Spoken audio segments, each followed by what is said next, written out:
Hello and welcome to a series that I'm going to call The Golf Underground.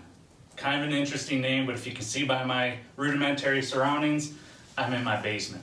I hope everybody is staying safe, staying healthy out there during these tough times. But what I'm going to try and do is kind of give you a couple videos that can kind of help pass the time and also give you a little insight onto your golf game, specifically putting. And what we're going to do today, the first episode, we're going to walk you through the proper way to go through a putter fitting. You know, the putter that you use is very, very important to your game. The putter is the one club in your bag that you use on every hole. Well, maybe not if you hole out or something, but you're going to use it the most during any round you play, thus making it the most important club in your bag. So instead of getting fit for drivers, irons, and wedges, which are also equally important, a lot of people overlook the importance of getting fit for a putter. So what I'm going to do is I'm going to go over a few little steps that you can go through at home to check to see if the putter you're using is correct for you. So let's get started. So everything I'm going to talk about is how I personally go through my putter fittings when I'm going through fittings at Glen Oak. That's where I Director of Player Development and Instruction. So when I get a student that's coming in to look for a new putter or have questions about is the putter that I'm using correct for me, first thing I really want to look at are the 3 L's. Your length of the putter, the lie of the putter, and then finally the loft of your putter. These 3 L's are very important because they're going to help get the ball on the surface rolling as quickly as possible, and the sooner the ball is rolling, it's going to increase your chances of making the putt. So first off, length. What do I look for with the length of the putter?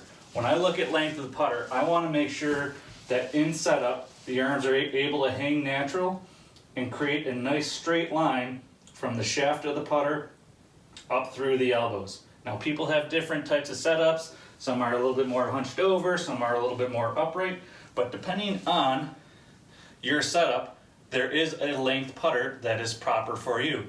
If you're using a putter that's too long, chances are what that's going to do is that's going to lower your hands too much and it's going to raise the toe off the ground. If you're using a putter that's too short, what that's going to do is that might make you stand a little bit closer and get the toe down and the heel off the ground. So first thing we want to do is we want to look at your setup and make sure that the putter you're using is the correct length. And we want to make sure that, you know, our hands are resting right at the butt end of the grip. That way you can get in a nice comfortable setup position and not have to rely on doing any manual adjustments to get the next part, the next L, the lie of the club proper. So why is the lie of the putter so important? Because the more that toe is either up or down is going to greatly influence how the start direction of the putt. If the putter toe is too far down, meaning the heel's up off the ground, you'll have a tendency to maybe start the ball a little bit right of your target. If the toe's up and the heel's down, you may have a tendency to start the ball a little bit more left, even though you feel that you may have felt that you made a good stroke and solid contact. Now, if you're hitting a 5-footer, that might not be too crazy. It might still leak it in on the left or right side. But as the putts start getting longer, the more your lie is either toe up or toe down, the more offline you're going to start your putts. So we want to make sure that when we fit your lie, that sole is flush to the ground. So we do that by, once we get the proper length, my putter, I found that 34.5 inches is best for me. And from that lie angle, I'm a little bit more upright. So right around 70, 71 degrees, that's going to be my lie angle. Now I haven't actually had it tested because I've gone through, a lot of years of playing golf where I've just gone through feel and getting into a nice setup position on my own. But from what I've experienced and played with, right around 70, 71 degrees is the perfect lie angle for me. So we've got the length, we've got the lie. Next thing we want to talk about is head shape, more focused on actually the hosel that the putter is working with, how the shaft leads into the head itself. This part is very, very important because now we're going to start talking about what you've heard is toe flow. You know, the toe flow is how much that putter head wants to open and close during the stroke.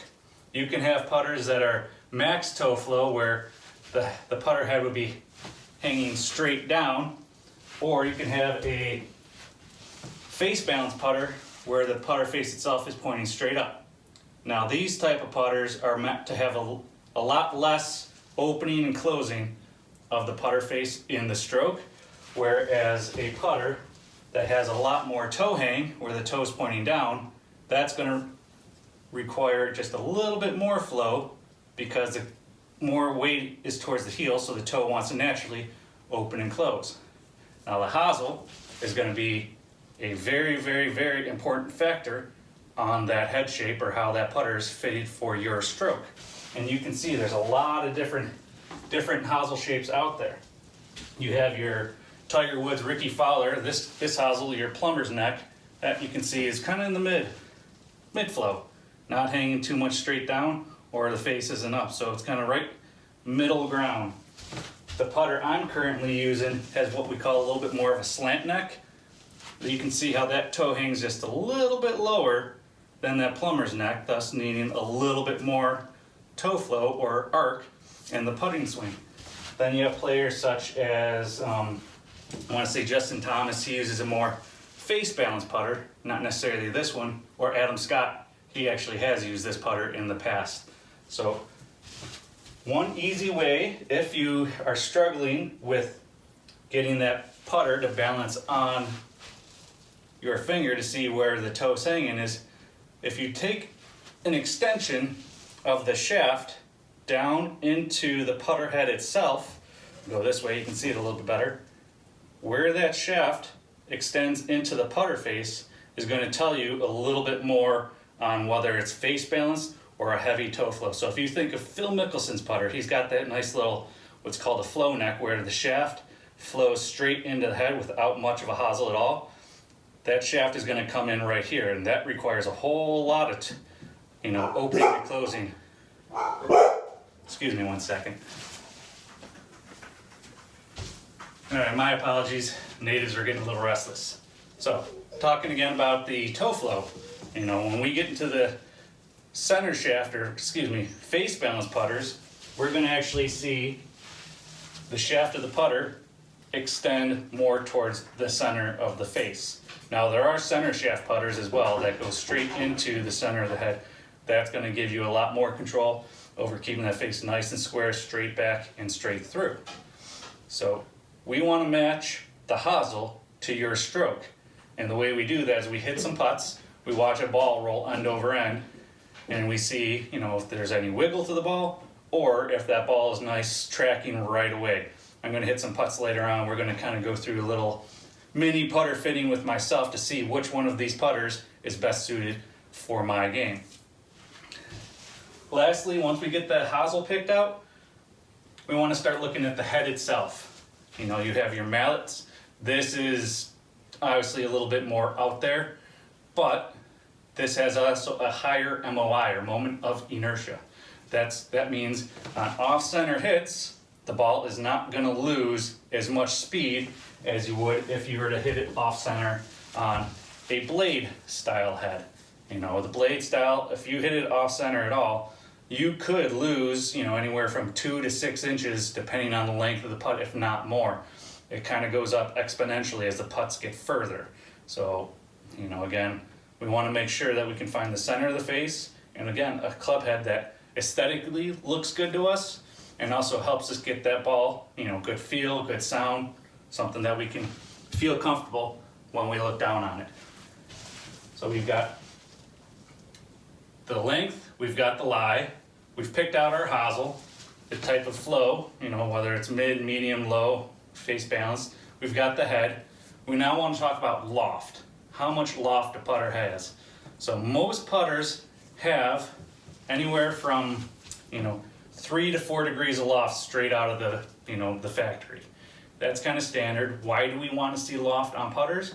Because we need to make sure that we can get that ball up on top of the blades of grass, which then allows it to roll. If you hit 0 degrees of loft on a putter, that ball is going to more or less get pushed down a little bit too much, and it might bounce, might hop, which causes it to possibly move offline. Now you're thinking, why is that important? Why do I need to get the ball launching a little bit more?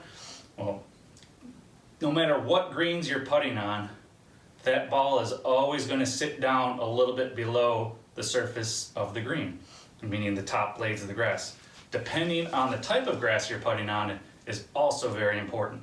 Up here in the northern states, we have a lot of bent grass. Some have a little mix of POA.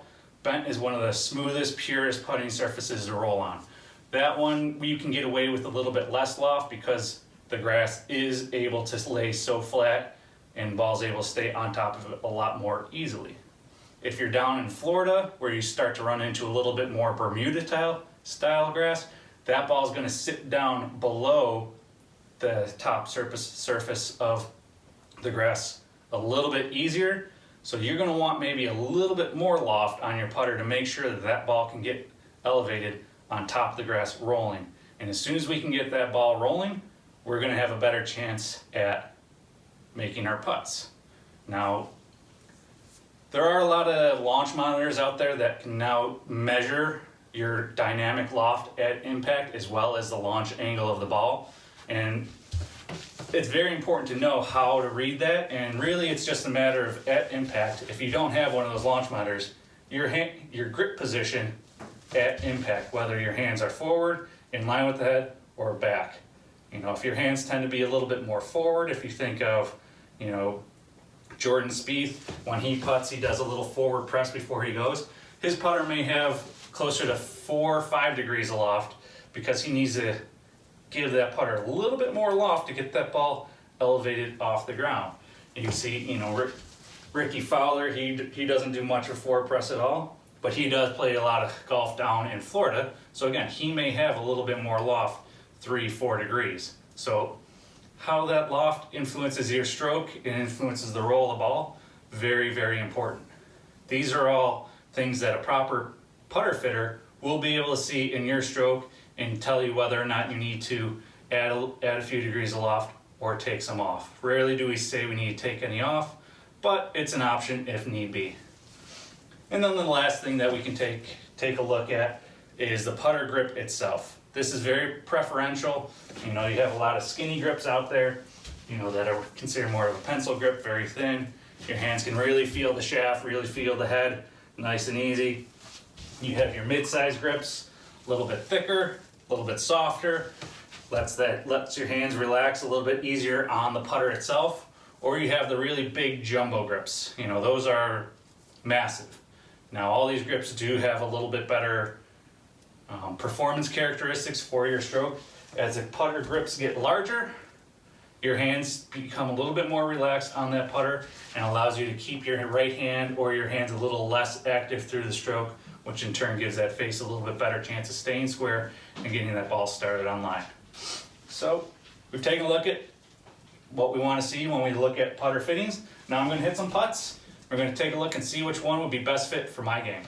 Okay, so for this quick little mini putter fitting, I'm going to hit 3 putters. My current putter, a new putter that I just picked up, and an old putter that I've had for quite a while.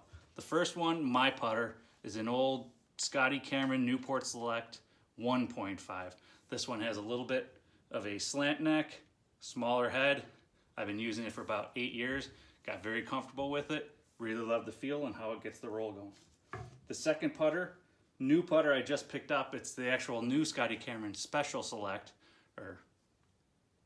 Special Select Newport with a little bit more of a plumber's neck. So that one's going to require, you know, not as much toe flow. And then the third putter it's the Futura 6M, very much spaceship style. This is more your face balance putter, a little bit more of the mid neck. So we're going to see how these 3 putters perform and see which one I should be using going into the 2020 season. Now, the golf balls that I use, I prefer to use a golf ball that's kind of 2-sided like this. We can see how that ball's rolling end over end. Now, not everybody has access to a golf ball like that. So what you can just do is take the golf ball you normally use, draw a nice straight line on it, can be any color, whatever you choose, and you want to try and see how that line rolls end over end. when you find a putter that's fit perfect for you, there shouldn't be any wiggle on that line. It should be holding nice and true. Let's see how we do. So one other thing that I make sure not to do when we are fitting for putters is putt to an actual hole. We don't want to actually see a ball going in the hole. We don't need to see that right now. When we fit for putters, we're more focused on the roll. So I just have a little 2x4 blocking the cup, and I'm just going to take 3 putts with each putter and we'll see how they perform. Not bad. Now, this is again my putter that I've been using for about 8 years, so I've gotten pretty comfortable with it. You can see how that ball's rolling end over end. It's what we want to see. That gets the ball entering its roll nice and quick. Let's go our third putt. A little bit of wiggle, but not bad. So let's pull these golf balls back. Let's move on to the new putter. This is Scotty Cameron Special Select Newport Plumber's Neck. Let's see what we got. Not bad, a little bit more wiggle than the first one. Putt number 2. That was pretty true. I like to see that.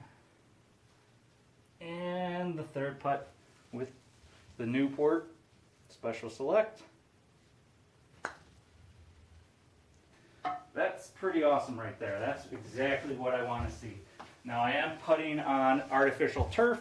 I have had this green in my basement for probably 4 or 5 years and has been used quite a bit. So it's just resting on some 4x8 pieces of wood, and it may not be as true as it once was, but initially I can see what kind of roll we're getting. So here's our third and final putter, the Scotty Cameron Futura 6M. This is a face balance, again 34.5 inches. Right off the bat you can see that ball's got a whole lot of wiggle to it, and that's not what I want to see when I putt. That means that ball's skidding a lot longer, which means it's not going to hold its line or its speed all that well. That one was better. And last but not least, the third and final putt. Not horrible. Alright, so now that we've hit our 3 putts with each putter, I know which one I can eliminate right away, and that's going to be the face bounce. Sure, it did give me a few rolls that were pretty true, but the one that it didn't had a whole lot of wiggle to it that I don't want to have the risk of running into when I'm on the green. So unfortunately, the face bounce Futura, you're staying in the basement where you've been for quite a while. The next 2, my current putter and the new Scotty Cameron Special Select, the Newport with the plumber's neck. It's a very, very, very close comparison.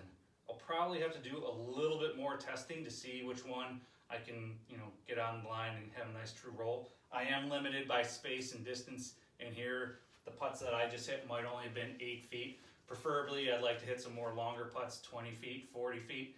That's when we can really see how that ball's going to roll and whether or not there's any wiggle or skid. So right now, a little indecisive. Thankfully, I do have a little bit of time. I guess not thankfully, it is an unfortunate time right now. But do get to work on my short game. So when we do get out on the course, time to putt, won't have any excuses. So that is my video on going through a putter fitting. It's a very, very just rudimentary, like I said earlier. Scratch the surface. There is a little bit more involved to it. Again, that's how I go through my putter fittings with students and players. There are some different techniques and different ideas out there. But if you have any questions, please feel free to comment below. Let me know what you think. I do have a lot of time on my hands, so I can get back to everybody's questions. That's it for this one. The next video we're going to go over are my top 5 putting training aids that I like to use to work with not only myself, but also my students. So stay tuned for that. Stay healthy, stay safe out there. We'll see you on the course in no time.